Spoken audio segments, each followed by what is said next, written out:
আছো বন্ধুরা? তোমরা সবাই welcome back to my new blog. চলে এসেছি আর একটা নতুন ব্লগ নিয়ে। তোমাদের সঙ্গে কয়েকটা ক্লিপ শেয়ার করব। আই থিঙ্ক তোমাদের ব্লগটা ভালো লাগবে। ভালো লাগলে লাইক, ফলো, শেয়ার আর সাবস্ক্রাইব করে দিও। কাছে ভিতরে একটা মন্দির আছে বাহাই, তো সেখানে যাব। আর ওটা সি বিচ, মানে ওই বিচ টাইপের এরিয়া। একটু ঘোরাঘুরি করবো, দেন আবার রিটার্ন করবো খুব কম সময়ের মধ্যে। যদিও বেশি কিছু দেখার নেই, বাট যেটুকু আছে তোমাদের সঙ্গে শেয়ার করবো ক্লিপসগুলো। তোমরা দেখতে থাকো ব্লগটা। দিনটা ছিল 4th মে, আমাদের এনগেজমেন্ট অ্যানিভার্সারি। তো সকাল থেকে উঠে আমরা বেরিয়ে পড়েছিলাম বাহাই মন্দিরে, কারণ যেহেতু মন্দির ছিল তাই ভাবলাম যে দিনটা মন্দির দিয়েই শুরু করা যাক। আর এই প্ল্যানটা কিন্তু ছিল কাকলি দিতে, তাই আমরাও ভাবলাম যে ঠিক আছে, ভালোই হলো। তো সেই কারণে চট করে আমরা বেরিয়ে পড়লাম সকাল সকাল বাহাই মন্দিরে। এই যে দেখো, মন্দিরটা খুব সুন্দর দেখতে। আমরা এতদিন ছিলাম এখানে, বাট এই মন্দিরটা সম্পর্কে কিছুই জানতাম না। তো যাই হোক, আমরা পৌঁছে গেলাম আর গিয়ে দেখলাম বেশ ঠান্ডা লাগছিল, কারণ ওটা তো অনেকটা লেক সাইড, তো অনেকটা ঠান্ডা লাগছিল। কাকলিদিরা যদিও আমাদের আগেই পৌঁছে গিয়েছিল ওখানে। আর এটা হলো ওয়েলকাম সেন্টার। এর ভেতরে কয়েকটা হিস্ট্রি সম্পর্কে এখানে আছে। আর তারপর ওখান দিয়ে আমরা চলে গেলাম ব্যাক সাইডে। এই সাইডে হলো মন্দির। তো এখানে একটা সুন্দর ওয়াটারফল টাইপের আছে, আর ফোয়ারা বলতে পারো। তারপর এই দেখো, মন্দিরটা খুবই সুন্দর দেখতে। চারপাশে সারাউন্ডিং যে গাছগুলো, ফুলের গাছগুলো, ওগুলো খুবই সুন্দর। আর মানুষজন খুব একটা ভিড় ছিল না ওই দিন। জানি না, হয়তো মন্দিরটা হয়তো খুব বেশি ভিড় হয় না হয়তো, বাট মন্দিরটা এতটা সুন্দর। মন্দিরের সৌন্দর্য তো সত্যি খুব সুন্দর। তার সঙ্গে মন্দিরের সৌন্দর্যটা বাড়িয়ে দিয়েছিল, পেছনেই ছিল, একদম পেছনেই ছিল লেক। মানে এই লেকটা পুরো একদম মন্দিরের ভিউটা পুরো চেঞ্জ করে দিয়েছিল। আর যতটা বাইরে না সুন্দর, ভেতরটা আরও বেশি সুন্দর। কিন্তু ওখানে ফটোগ্রাফি আর ভিডিওর কোনো অ্যালাউড ছিল না, তাই আমি খুব একটা কোনো ক্লিপস আমি নিতে পারিনি। তো যাই হোক, এটা হলো ব্যাক সাইড। এই ব্যাক সাইডে দেখো, ওই দূরে দেখা যাচ্ছে লেক। আর লেক যাওয়ার জন্য এখানে ডিরেক্ট কোনো রাস্তা নেই, ফেন্স দিয়েই ঘেরা আছে।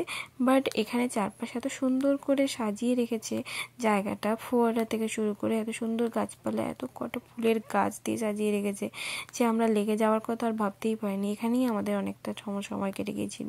তারপর তো ফটোগ্রাফি, ভিডিও, সেগুলো তো আছেই। বাইরের কাজগুলো দেখো কি সুন্দর, একদম নিখুঁত কাজ করা। আর এখানে অনেক কটা চেরি ব্লজমও আমরা দেখেছিলাম, বেশ কালারফুল অনেক কটা চেরি ব্লজম এখানেও দেখে নিয়েছিলাম। আর জায়গাটা খুবই সুন্দর লাগছিল, খুব ভিড়ভাড় ছিলই না, একদম একদম পিসফুল জায়গা, শান্তির জায়গা লাগছিল। অনেকটা সময় এখানে কাটালাম আমরা সবাই মিলে, বেশ আড্ডা মারলাম। বলতে গেলে খুবই ভালো কেটেছিল। অনেকটা সময় মানে পাইনি খুব একটা, কারণ আমাদের পরে অনেকটা প্ল্যান ছিল। তো যেটুকু সময় ছিলাম আমরা খুব এনজয় করেছিলাম। আর ফটোগ্রাফি তো ছিলই।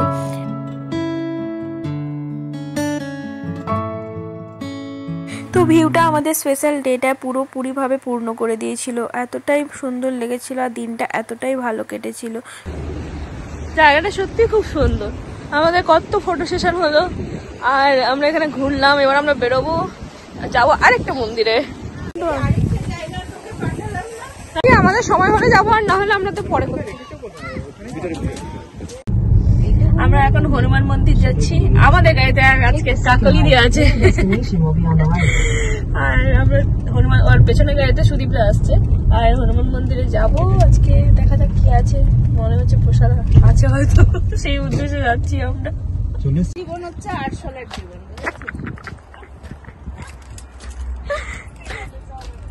আয় দেখো, হনুমান মন্দির, হনুমান স্ট্যাচু আছে। হ্যাঁ, বড় হনুমান স্ট্যাচু আছে। হ্যাঁ হ্যাঁ, আমরা পার্কিং এ হাঁটছি। এটা হলো হনুমান মন্দির, লেখা আছে হনুমান মন্দির। আর এটা হলো হনুমান মন্দির। এটা আমাদের বাড়ি থেকে প্রায় 50 মিনিটস মতো ডিস্টেন্স। আর এটা অনেকটা কাছে, বাট ওই জায়গাটা একটু অন্য সাইডে। তো আমরা এখানে এসেছিলাম কারণ আমরা ভাবছিলাম যে হনুমান মন্দিরে আমার কখনোই যাওয়া হয়নি। তারপরে ওখানে প্রসাদটা খাওয়ার খুব ইচ্ছে ছিল অনেক দিন থেকেই, তাই ওরাও বললো যে চলো তাহলে একসঙ্গে সবাই মিলে লাঞ্চটা ওখানেই করে নেব। তাই আমরা এসে গেলাম।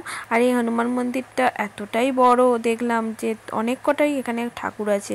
তো তারপর আমরা সরাসরি চলে গেলাম খাওয়ার জায়গাতে। ঠাকুর প্রণাম করার পরে খাওয়ার জায়গাতে চলে এলাম। এসে দেখলাম মোটামুটি খাওয়ার অনেকটাই ছিল, বাট কিছু তো শেষ হয়েছে। জিলিপি ছিল, ওটা অনেকটা শেষ হয়ে গেছিলো।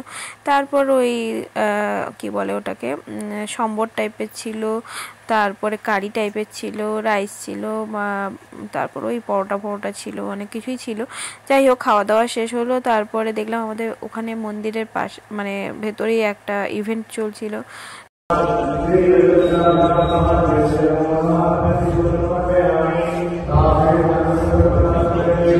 আমরা বেরিয়ে যাচ্ছি হনুমান মন্দির থেকে অন্য জায়গাতে, তো একটু কাজে আছে আমাদের। আর কাকলি দিরা বেরোচ্ছে, ওরা একটা জায়গাতে ঘুরতে যাবে, বাট আমরা যেতে পারলাম না, আমাদের কাজ আছে বলে। তো চলো এবার আমাদের কাজে যাওয়া যাক। ওরা ঘুরবে অন্য জায়গায়, যেটা পরে আমরা দেখে নিতে পারবো, কারণ ওরা তো বেরিয়ে যাচ্ছে শিকাগো ছেড়ে, তাই ওদের দেখাটা এখন দরকার। চলো বাড়ি ফিরেই আমরা ফটাফট লেগে পড়লাম আমাদের সেলিব্রেশনের জন্য। ভাবলাম একটু ছোট্ট করে সেলিব্রেট করা যাক। তো আমরা প্ল্যান করেছিলাম মাটন বিরিয়ানি আর চিকেন কষা। তো অমনি বলা, অমনি ভাবা, অমনি দৌড়ে আমরা শুরু করে দিলাম রান্না। তো মোটামুটি রান্না করতে মোটামুটি আমাদের সব কাজ গুছিয়ে করতে 1 ঘন্টা মতো লেগে গেছিলো।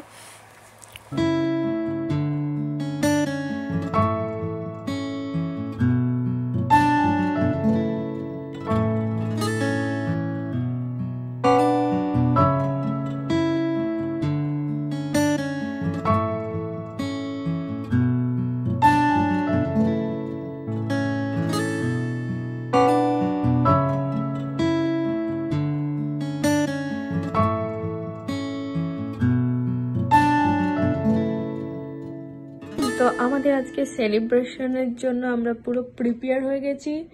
এই যে আমাদের সব খাবার দাবার এখানে রেডি। এই যে উনি এখন দেখছেন ভিডিও চালাবেন, কোন ভিডিওটা আমাদের চলবে আমাদের এনগেজমেন্টে। তো সেটার জন্য এই তো আমাদের ব্যাক ক্যামেরাতে দেখাবো আমাদের কয়েকটা ভিডিও, মানে ভিডিও নয়, জাস্ট ফটো। অ্যাকচুয়ালি ওই সময় ভিডিও করা হয়নি। আর এখানে আমাদের জাস্ট ছোট্ট করে একটা সেলিব্রেশন, দুজনে খুব ব্যস্ত ছিলাম আজকে, তাই ছোট্ট করে একটা সেলিব্রেশন। দেখতেই পাচ্ছ, কেক আছে, সঙ্গে বিরিয়ানি আছে, স্যালাড আছে, ওয়াইন আছে, আর চিকেন চাপ আছে। তো দুজনে টায়ার্ড, তার মধ্যে থেকে অরিজিৎ বাবু সব বানিয়েছে, আমি হেল্প করেছি জাস্ট। চলো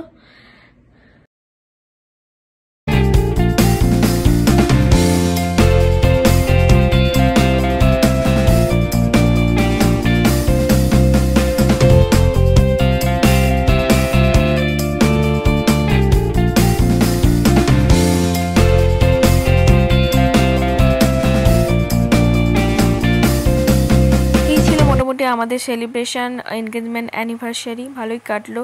তোমাদের কেমন লাগলো অবশ্যই কিন্তু আমাদের কমেন্টস করে জানিও। ভালো লাগলে লাইক, ফলো, শেয়ার আর সাবস্ক্রাইব করো। যারা ফেসবুক থেকে দেখছো তারা কিন্তু অবশ্যই আমার ভিডিওটাকে শেয়ার করো, আর অবশ্যই কিন্তু কমেন্টস করো আর লাইক করো। চলো নেক্সট ব্লগে দেখা হচ্ছে, ততক্ষণ ভালো থেকো, সুস্থ থেকো, আর অবশ্যই কিন্তু সাবধানে থেকো। চলো টাটা, বাই।